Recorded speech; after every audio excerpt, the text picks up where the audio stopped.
کاتێدانی نۆتردام لە پاریس کە لە 2019 بوو سوتا ئیتر دەوڵەتە چوو هەندێک یەکێک شتە مێژوویەکانە کۆمەک دەکاتن یارمەتی دەدا شتێکی جوانە بەڵام تو میلەتەکەت نێتی ینی سێ مانگە معاشی وەرنەگرتیە کورمادە حافز ئەسەد بەر لەوەی بڕۆ بەشار ئەسەد معاشی مانجی شوازەشیدا ئەگەر $10 و $20 بی یعنی مەسەڵەن لەوێندەر زۆرە $1 وەزەم 200 دینارە شتەشی وایە وەختی ئەمە لەوێندەر بوون $100 5,000 لیرە بوون بەزازان مستە بگەیشتە 50,000 ئەوها ئەوەی کردێ بەرحاڵەتی $5 ملیۆن دەدەی خۆت دەردەخەی بەس ماڵی بارزانی لە هەموو مناسەباتانە بە پارەی خەیاڵی دەستنە ژۆرێ یان نێتی قابلە ئەوەی بابت بی ینی ملک و ئەوەی بابتە ئەتو لە چێت بوو $5 ملیۆن بەجددیمە ئەی پارەی میلە تێ دزیتت دەرتی دەگەیت چاکە بە ناوی خۆشت بە ناوی خۆشت ئیشی ئێمەیە بڵێن بابە ئەتو میلەتەکە لە برسان دەمری ئەتوی هەندێک نییە بچ چاکە و پیاوەتی بە پارەی خەڵک بکەیت لە کاتێکدا میلەتەکەت لەو ئەو خراپی ئەزە لە ڕێزی پشتەوەشت دانیا و چی برادەرێک نووسی دەیگوت کەپ و درێژی تەبیعی ئەمەش کەپومان گەورەیە ینی عیب نییە بەس قەزم دەگوت گەلە بە کەپ گەورەیەتەکەی نەبووە لوت کاکە بۆی هەولێری ئەمە دەڵێن کەپ و ئەگەر لە بە لوت گەورەیەتی نەبە کەس نێزانێەوە نێ چیرە $5 ملیۆن بدەی وەرە ڕسمیشت جوان دەرنەچی ئەی بەجددیمە ینی ئەوە چه چاکەیەکە ئەوە کە تو لە کاتێکدا میلەتەکەت لە گەورەترین ئەزمێ لە کاتێکدا تو ئیشت ئەوێ بێی سەرۆکی فەرماندەی گشتی هێزە چەکدارەکان بی لە چوارچێوەی منتیقا بسوڕێەوە و هێستە و زێ بکەی و دەزانم هیچ کارتۆنی تەهامی عیدینیزی بەس قەزم عەلەقەن لە نیشتیمانەکەت بی لەو ئەزمە گەورەی چ دەچی بە پارەی میلەت ئەو چاکانە دەکەی $5 ملیۆن بەس لەوەیدایە بڕوا بکە نەو دیدارەی ترامپی بەلای کەم $5 ملیۆنی کەشیدایە بەلای کەم هەموو دیدارە ڕاقیانەی دەچن ئەو دیدارانەی دەچن لەگەر ئەو مەسئولاندا بە پارەی خەیاڵی خۆ نییە لە سەجادەی بیگریت ترامپ لەگەری ڕاوەستە ترامپ بزنسە هەر کابرایەکی بزنسە هاتە سەرۆشی ئەمریکاسەوە لەگە ئیلۆن ماسکی ببورن بەس غەریشی تجارەتن لەسەر مانجە چ بین و تەو تجارەتێکن مەعمەلەی ئەو مەعمەلەی بکەن و خەریکی ئەو شتانەیە براکەم بڕوا بکە ئەو پێش ئەو 1-2 دقەی لەگەری ڕاوەستای ئەو ڕسمەی گرتیە $6 ملیۆن کە لە قوتی خەڵکەوە بە لە کاتێک خەڵک هەیە شیری لۆ منداڵی نییە نانی نییە نان نێ چیرە بازوانیش ئەوە دەکاتن بۆ من هاوڕێیان ڕۆژی سێشەممەی ڕابردوو 12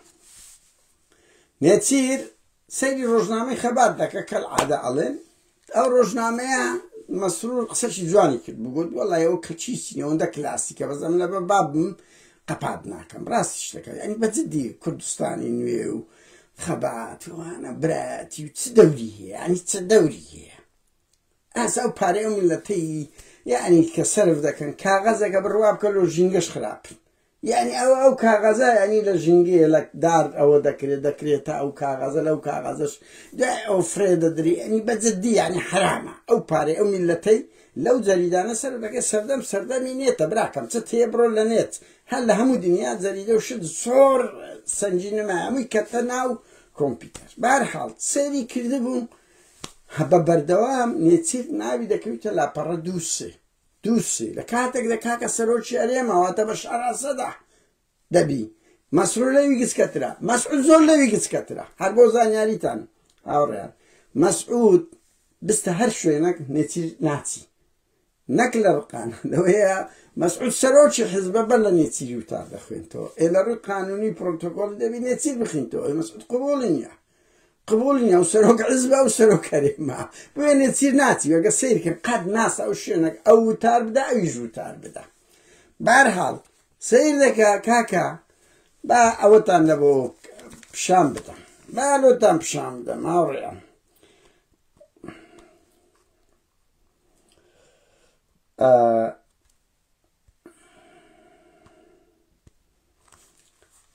سیرکە هاوڕێیان ئەوە یەکەم مەسعود بارزانیە مەسرور بارزانی ئەو دەدای کاگارین ئەوی لەو ئەزمە گەورەی مەسرور هەستاوە لە پۆستەشی لە بۆ دانەوە تو ئایدی کەنداو بی مەسرور ئەوە نێچیر هیچ بروسکەی ناتبوو لە بۆ قەتەر و شێن دەبوو زۆر تووڕە بوو چوو بە لاپەڕەی 2-3 کاکە وەڵا لەوێش هیچ نییە يعني قبولتي نسير سروت شعري ما بلا بريدوسه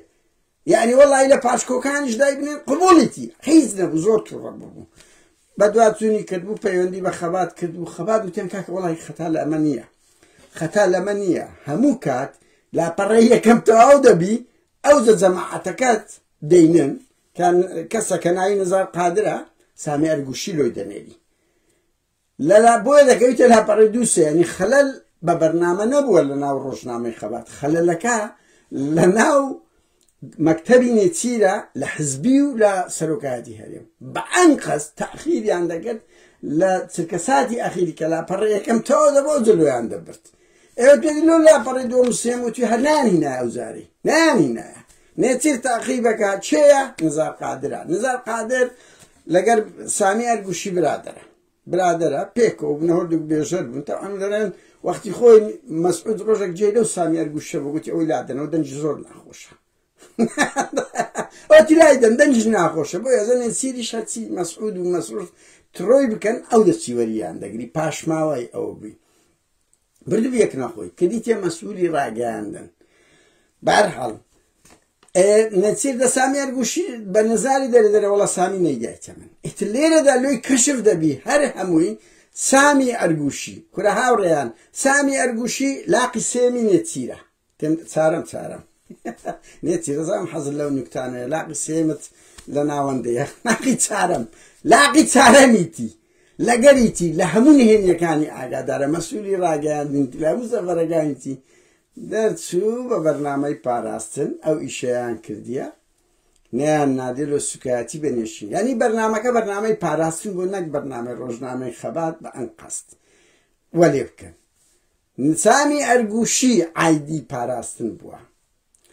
نزار قادر عيدي باراستن بوا وزقلوا إلى مكتبك يدو كسيد كشان هنا يكنا زريان مولودة يكتشناي أنس عبد الكريم أنا شخر باراستن بنا هنا تنطعين يعني كده اللي بيندر يعني لبوقوي تيمشي هرت صار دورو بري نزيش فتابد سامي أرقوشي وقودم لاقي صارميتي بغلط تيما قلنا لاقي صارم قصدم لو يعني لدوا يودو لاقي أوينا وندي أبيت كي لقني تسيريا بس لو نسنا لقري نابي كسي بياوي باراستن درسوا كي كرام نازانم من بدواتون مسكت قلت يعني رنبي أو هكارها بيتن أو هكارها بيت كا جني سامي أرقوشي خوش ميرخان محمد ميرخان كارلش بالاي باراستنا وميرخان زاواي نصت حالية أو أنا أو تيمانا نصت حالي أو سامي وأنا رنبي أولو تسو مانجبي بيشتري من نازم مدة تكيت سنة كا تنسيق يعني لقى باراستن كت كوني تي بياوي هندني أتي خوي تسليمي دكا أتي لقريدة بكاكا ناتواني دفاعي يبكى دفاعي يبكات نسات عادي يبو كاكا هيتشي بينا كراك عبراتو تسليمي بعدي بو لقر أوينيا بالرواب كان أو نزات حاليا مديري باراستني قشتي بو كاك نزات يعني إذا دام زولي بينا خوشة بس دبي بعز بكريتن روجك بالرياريان دا مسعود ومسرور نابي بستشوري بالرواب كان لبرزقه هي أو كاي عمودا كي برز دبي قلت نابي بتشوري تواو هر أوتن ما بيجرن كابرا أخيري تصميمي باراستن بو تو رنگي بوستا شبالاش بيبدريتن أو زانياراني لا يمهيا أجا أولا يعني جني سامي خوشي ميرخان تياز زاواي نزهت حالية أنا همو بنا باراستن إتر أو تشيروكا هيا براسي لسريان هاستاني تير كسي لدسنا معا كسي قيبا خونيا لناو سروكاتي هاليوم هموش خطالو كاكا تتهداني خلق والله نعقينيا لو بتبياوت بس باريه عوانيا فريدة هل بس بباري راوستا نيتي ومن بارزام نيتي زور قلق بون هاوريان دوانش بلين بروان بيبكا بغلط تيب مگن باراستن مكتبي نيتي حتى حدد شبابر شيد بونه بدس او زانيارانا يقاط دستمن هر اوانده دتوانن بلم نامه همو قوتيان استاكا يعني هاد لايفك دك اساو لايفي دكم تعقيبك كو اوزاني رجشتك قادر نادري همو تشار روجا تا انا مزاري روجي كم دقات دسم بس دبي ليبقري شد بونا بوي كو او هذا زاني تسببك تيا نيتي مسرور يان بافل لبر كس لقرتان صادق نمايا کەس بڕوای بە ئەنگۆنیە دەتان بینن چ ئەوەکەن چاوەڕێی ئەو چرکە سادەن وەکو ئەسەد ئاوا هەمووی تەسلیم بی ئاوا هەمووی وەکو سەرۆک وەزیرانەکەی بڕوان پێ بکە مەکتەب سیاسی سەرکردایەت هەموو ئەوانە بەدەست یەک و دوو پەیوەندی لەگەڵ ئێمە دەکەن بڕوان پێ بکەن لۆ لە بەرەو لێیان بێزارن خاستە ئەگەر بزانن وەزعەکە نییە بەرەو ڕوخانیان دەبە ئۆ برا ڕۆ ئەمە پێڕا ناگەین پێڕا ناگەین ئەوەندەی جوابی پەیوەندی و هەموو خەڵک دەبتە موعارەزە و وەکو ئەوە نییە وەکو ئینتفاضی بەر لەوەی ئینتفاض هەم سەرۆک جاش بە خۆیان پەیوەندیان دەکرد بەو دوایەی یعنی وان لەبەرەوەی کەس بڕۆیان پێ نەمایە بۆیە لە قوڵایی ماڵی مەسعودی کاکە ئەوە یەکێک لەو خادمانەی مەسعود بارزانی سێ بوون کاکە معلوماتیان دەدا مەکی ئامێدی یەکە چەند 15 ساڵ حکوم کراوێ ڕۆژێ لەبەرەوەی باب و مامی شەهید بوو ئی پارتی وەگەنە سێ کەس ئەوی خواردن لە پێش مەسعود بارزانی دادنێ کاکەوانە لەگەر دامی معلوماتیان دایتە مەکی ئامێدی ئەی هاوار یعنی ئەوانە تێناگەن نەک ئەزمموی بەشار ئەسەد خادمی خۆتە 40 ساڵە 50 ساڵە لەگەر تا لەنا ئەو ناز و نعمەتێ لێت ناقایلن زانن لەوە لەبەر ئەوەندە زوڵم دەبینن ئەوەندە ناحەقی دەبینن ئەوەندە دزی گەورە دەبینن خۆیان پێ ناچیرێ بۆیە ئەوانەی معلومان دەدەن ئەمە نێچیر مەسر لە پاراستن ئەوان کاکە بە چەندین من ناتوانم با بەهەرحاڵ هەر بگشتی برم کاکە لەناو پاراستن کاکە لەناو ئاسایش مەعاشیان نییە معاشیان نییە معاش وەکو ئەوەی ئەوەنە سێ مانگە معاشی نەدرای دەرێ قوربەت چێ بکەم کو بڕوای بەو پاراستنە دەبیتن کو بڕوای بەو ئاسایشە دەبی کو بڕوای بەو کۆماندۆی پاڤل دەبینێتن دەردەکە ئەوەیە بۆیە دێن ئینتقامی خۆیان بەوەی دەکەن معلومات دەدەنەما تەمەنای ئەو ڕۆژە دەکەن کەوانە بڕوخێ